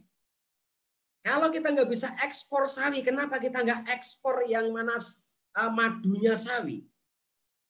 Kalau kita nggak bisa ekspor kangkung, kenapa kita nggak ekspor yang mana samponya kangkung? Kalau contoh kita nggak bisa ekspor kangkung lagi, kenapa kita nggak bisa ekspor rinsonya untuk pembersih pakaian dari kangkung? Kenapa tidak? Jadi sifat optimistis kita harus kita jaga dengan baik. Semua manusia di Indonesia ini pasti akan cinta menanam kalau pasca panennya pun kita ajarkan dengan baik. Karena bangsa kita ini hanya lemah di manajerial keuangan. Kita semua butuh duit. Petani yang dikejar duit. Kalau petani bingung yang mana harga cabai naik turun pusing luar biasa, maka dalam hal ini petani malas tanam cabai lagi. Hari ini cabai mahal, maka semua tanam cabai, lupa kangkung, lupa sawi, lupa dan sebagainya. Ini persoalan berat kita. Seandainya orang gagal panen padi sekalipun, selama masih ada batang dan daunnya jadi jamur, maka harga jamur merang lebih mahal dibanding padi itu sendiri. Dan kita sering terbodohi oleh bangsa kita sendiri. Karena kita lupa bahwa kita ini orang kaya. Orang yang kaya tapi lupa diri. Di depan mata penuh intan, kita kadang-kadang jauh memikirkan emas yang jauh di sana. Kita contohkan, ini madu loh. Buat dari daun kangkung, dari kangkung, batang sawi. Sawi yang bagus kita jual, batangnya kita jadikan madu. Dr. Sofyan Shop sudah tahu itu. Karena dalam hal ini saya meminta apa? Apotekernya itu yang mana apotekernya istri Dr. Sofyan Shop. Ada bagian loh. Belum saya label saja. Kenapa nggak mikir? Di Arab Saudi, madu Yaman di sana, Madu Yaman sampai sedunia dia yang mana eksportir. Pantatnya lebah segede apa? Sementara di sana tempat perang. Kenapa bisa ekspor madu sebanyak itu? Bilang apa? Madu Yaman, madu Yaman, madu Arab, madu Arab. Arab siapa yang cari lebahnya? Indonesia nih wajannya jadi lebah. Ini asam amonium top. Dan kita ujikan semua dari hasil lab. Kita buktikan. Bahkan kemarin teman-teman dari yang PDP, yang dianggapnya PDP sama ODP, diberikan bahan baku ini, 14 wartawan menyatakan, madumu jos, dan saya langsung negatif bilangnya. Setelah rapid test. Ini nyatanya, memang saya bukan klaim penyembuh COVID, bukan. Tapi untuk menjaga imunitas bisa diadu, bos. Mau belajar, gratis. Tidak perlu yang mana nih, nggak perlu bayar, nggak perlu bayar ya Gus ya? Gratis, produksi sendiri. Atau orang IPB, mahasiswa IPB semua sambil kuliah bisa juga produksi madu dan dijual untuk se-Indonesia. Sekali-kali dong, madu Indonesia bukan madu Arab saja. Meskipun kita sering ke Arab, paling tidak kalau teman ke Arab ya kita terkenal madunya, bukan hanya terkenal bangsa Indonesia paling banyak umroh, bukan. Tapi paling banyak juga jual madu, bukan pembeli madu. Terima kasih. Selamat sore, dan kita bersama-sama, dan saya siapkan diri, siapa mau belajar, siapa mengkonsolidasikan semuanya ini, dan saya siap tanpa dibayar. Free of charge. Terima kasih. Negara bisa mengamankan uangnya ya. Baik teman-teman sekalian, Bapak Ibu sekalian, ini sudah jam 5.37 ya, waktu Indonesia bagian barat. Karena pasti teman-teman akan siap-siap juga berbuka. Banyak pertanyaan juga yang muncul di chat dan kemudian di YouTube. Tapi saya kira sudah terjawab apa yang kemudian disampaikan oleh Pak Ajbar maupun Gus Jimmy, dan beberapa respon dan tanggapan dari kawan-kawan semua yang ikut atau partisipan dalam Berdiskusi Talk kali ini. Nah, saya hanya ingin menggarisbawahi, mendengarkan dalam 1,5 jam ya kita diskusi ini, mendengarkan yang kemudian disampaikan oleh para narasumber dan juga para partisipan yang bertanya dan melakukan chat baik di room ini maupun di YouTube. Saya memang menjadi yakin bahwa social immunity atau ketahanan sosial kita hanya bisa dicapai kalau kita memperbaiki pangan dan menata tata kelola desa. Ya. Tadi berulang kali Gus Jim mengatakan kita ini negeri agraris, apapun yang kita tanam bisa dilakukan. Kemudian dari sayur yang kemudian dijadikan madu, dari madu kemudian kita jual kemanapun, kita konsumsi kemanapun, sangat memungkinkan. Ya. Karena saya yakin Gus Jim melakukan dengan sebuah inovasi yang berdasarkan eksperimentalis yang dia lakukan. Saya tahu Gus Jim adalah seorang sarjana agama, ya, dan magister pengembangan masyarakat, tetapi konsen terhadap ilmu keteknikan pertanian sangat luar biasa. Jadi saya kira yang terpenting adalah rezim produksi harus dilakukan, tetapi jangan lupa rezim produksi harus diimbangi dengan rezim tata kelola atau rezim pengolahan pangan. Karena rezim pengolahan pangan akan kemudian berimbas kepada nilai tambah value added dari sebuah komoditas. Itu yang ingin ditekankan oleh Gus Jim saya kira. Dan Anda semua, teman-teman sekalian semua, kalau ingin kemudian belajar, nanti kita kemudian, atau Anda bisa ke markas Gus Jimmy, ketik di Google dan searching di Google, saya kira bisa kemudian langsung menemukan Gus Jim. Nah, tetapi ada kemudian harus diperhatikan juga yang ditekankan oleh Pak Ajbar. Ya, Pak Ajbar menekankan bahwa tata kelola desa menjadi penting. Jadi kalau social immunity kita mau kuat, ya, maka perkuatlah desa. Mengapa harus diperkuat desa? Karena desalah kekuatan untuk mengelola bagaimana dinamika tidak kemudian dinamika konflik tidak terjadi secara cepat, kemudian kemiskinan bisa teratasi, kemudian kelaparan bisa kemudian terkawal dengan baik supaya tidak ada lagi kelaparan, adalah dengan tata kelola desa yang baik. Hanya dengan tata kelola desa lah kemudian kita mampu untuk kemudian merespon dengan baik. Jawabannya cuma dua. kalau imunitas sosial kita terganggu, yang pertama adalah akan terjadi chaos, ya. Yang kedua, kita akan menjadi negara yang merangkak menuju dari berkembang menjadi maju, sebagaimana yang dilakukan, yang dicontohkan oleh Gus Jimmy. Saya yakin pangan dan desa adalah dua kesatuan yang tidak bisa dipisahkan dalam memperkuat imunitas sosial kita. Tentunya juga adalah dengan memberdayakan kelembagaan-kelembagaan lokal yang telah tumbuh dan berkembang, supaya mensupport bagaimana kemudian penyakit sosial itu bisa hadir. Ya, tadi seperti diingatkan oleh Aldino, di Sumatera Selatan telah terjadi penjarahan, telah terjadi pencurian, telah terjadi kenaikan sembako dan sebagainya. Nah, saya kira itu yang bisa saya tangkap apa yang kemudian disampaikan oleh dua narasumber kita dan disampaikan oleh teman-teman semua di dalam forum partisipan ini. Terima kasih atas kehadirannya. Pak Ajbar, saya sangat berterima kasih atas waktunya Pak Ajbar. Ya, mungkin ada closing statement Pak Ajbar. 1 menit, apa yang kemudian harus dilakukan ke depan, silakan. Host silakan host. Pak Ajbar, unmute. Host. Mohon. Bentar, Pak, sebentar. Oke, silakan. Mohon maaf, saya sudah menunggu tadi ditutup, tapi ternyata diberi ruang untuk closing statement di forum diskusi ini.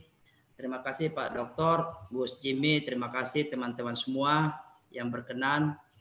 Mudah-mudahan pertemuan ini adalah awal bagi saya untuk bisa bergabung di forum-forum seperti ini. Ilmu Gus Jimmy luar biasa dan saya berharap akan bisa hadir sampai ke tempatnya Gus Jimmy ini lewat fasilitasi Dr. Sofyan ini. Bagi saya, saudaraku semua, dalam kondisi bangsa hari ini, mudah-mudahan di balik semua ini ada pelajaran berharga yang bisa kita petik, bahwa satu, betapa tidak siapnya negara ini dalam menghadapi kemungkinan-kemungkinan yang bisa terjadi ke depannya.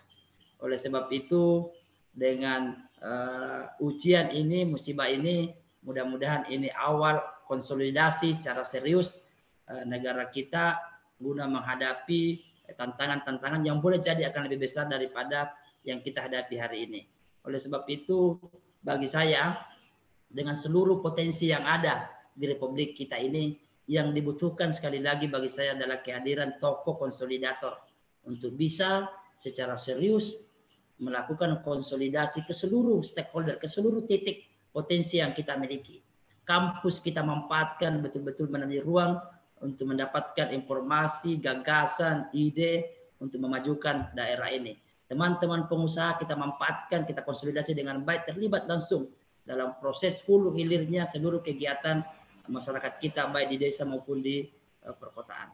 Kalau ini ditata dengan baik Pak Dokter, ini dikelola dengan baik, apatah lagi hadirnya sebuah data yang betul-betul akurat seperti data presesi yang bagi saya amat dibutuhkan negeri ini untuk segera dikonsolidasi. Seluruh desa harusnya diwajibkan memiliki data presesi ini sebagai rujukan kita untuk melakukan proyeksi pembangunan dan perencanaan di daerah kita. Kalau ini kita miliki, hakul yakin saya minimal kita bisa memulai perencanaan dengan baik. Saya pikir itu baik. Pak Dokter. Terima kasih kawan-kawan semua. Wassalamualaikum warahmatullahi wabarakatuh. Waalaikumsalam. Gus Jim, silakan closing statement-nya. Host. Siap.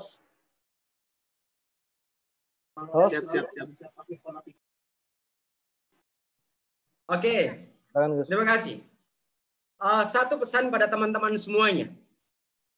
Saya ingin yang mana kita menciptakan untuk masa depan ini, yang mana kita menciptakan pasar pangan di setiap desanya masing-masing. Kita bentuk, kita kelola yang mana kearifan lokal yang ada. Jangan pernah patah semangat. Karena apa? Saya siap untuk bangsa ini. Saya malu kepada bangsa lain. Kalau kita maka kita coba siapkan untuk teman-teman semuanya. Kita ciptakan setiap desa punya pasar sendiri. Kita ciptakan setiap desa punya sampo sendiri. Setiap desa punya madu sendiri, setiap desa kita punya produk-produk sendiri. Jangan BOMDes tapi yang dijual Coca-Cola. Itu BOMDes apaan? Pembikin malu tuh ada DPR tuh. Pak DPR tolong nanti kalau ada BOMDes jangan BOMDes Coca-Cola, tapi BOMDes temulawak. BOMDes yang mana? BOMDes madu yang mana? Wedang jahe, bukan BOMDes Sprite. Ini BOMDes apaan? Pikir. Saya siap ajarkan semuanya gratis. Jika perlu tempat kami pun gratis untuk makan dan minumnya. Saya nggak butuh bayaran. Saya hanya butuh menjadi bangsa Indonesia yang baik. Apalagi jadi DPR. Enggak, saya nggak butuh. Apalagi jadi dosen. Tidak. Saya pengen jadi bangsa Indonesia yang baik di depan teman-teman semuanya. Terima kasih. Baik, terima kasih Gus Jim. Terima kasih Pak Akbar. Kita berikan aplaus masing-masing di tempat kita kepada dua narasumber kita. Luar biasa, sangat menarik teman-teman sekalian. Sekali lagi terima kasih atas kehadirannya. Ke depan kami akan merespon segala masukan dari kalian untuk akibat host tolong dimatikan host tolong dimatikan musiknya. Oke, saya belum mengakhiri, tolong diakhiri, ya oke, baik.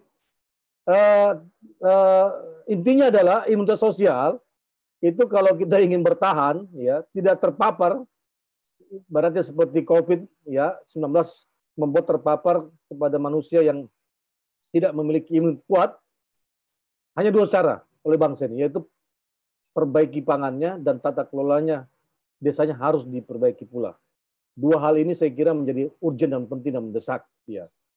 Kalau tidak kita lakukan, maka kita akan menjadi korban dari negara-negara lain pasca COVID-19 ini. Itu yang ingin disampaikan dalam diskusi ini. Terima kasih Pak Akbar atas waktunya.